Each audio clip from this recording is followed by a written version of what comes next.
Hi there, it's Russ Brad-Chulis from Keller Williams Realty here with the realestatewithruss.com Real Estate FAQ.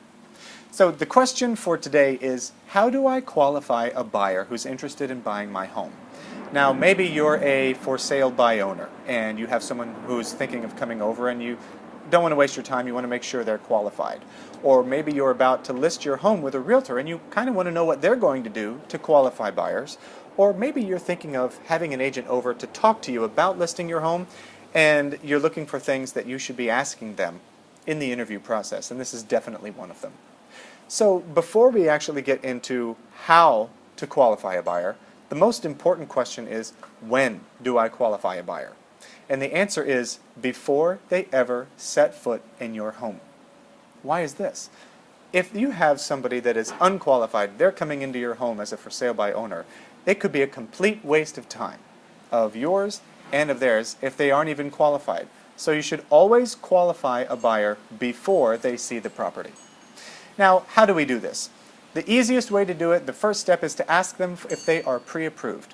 Do they have a pre-approval from a lender or a mortgage broker? Or do they have a proof of funds? And the difference is a proof of funds shows that they have cash to purchase the deal, whereas the pre-approval describes the term that they can purchase a certain price of property, and it'll describe the down payment of the loan. So first you need to see those two things. Second, call and verify that they're accurate. Call the numbers on the pre-approval to make sure that the lender is actually in business, that they know the client, and that the information in the pre-approval is accurate and recent, because they do expire, so pay attention to the date on the pre-approval. Same thing with the proof of funds. Call that lender to make sure that they know the client, that the client is in good standing, and that the number on the proof of funds matches with what is in the actual account. And here's another tip. If you're dealing with a large company, call the big 800 number and then ask to speak to the person who's on the document instead of the number that's there. Now, why do I recommend this? Some people will just give the number to their friend, they'll whip up a pre-approval or that they downloaded online from somewhere on Google, and they'll have that friend just vouchsafe for them. You need to make sure that you get to the person whose name is on there, and you go through that by the main 800 number. And the last part in qualifying a buyer is to talk to them about their timeline and where they are in the process. If they're saying, oh, we'd kind of like to buy a property in the next year or two, they're not really that motivated. So make sure that their timeline lines up with your timeline.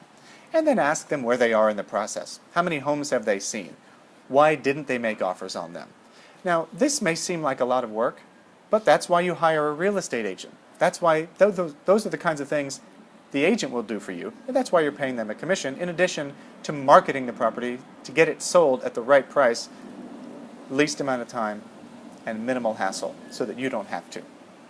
So thanks so much for watching this video. I'm Russ Brad-Chulis with Keller Williams Realty, realestatewithruss.com, and this is my Real Estate FAQ.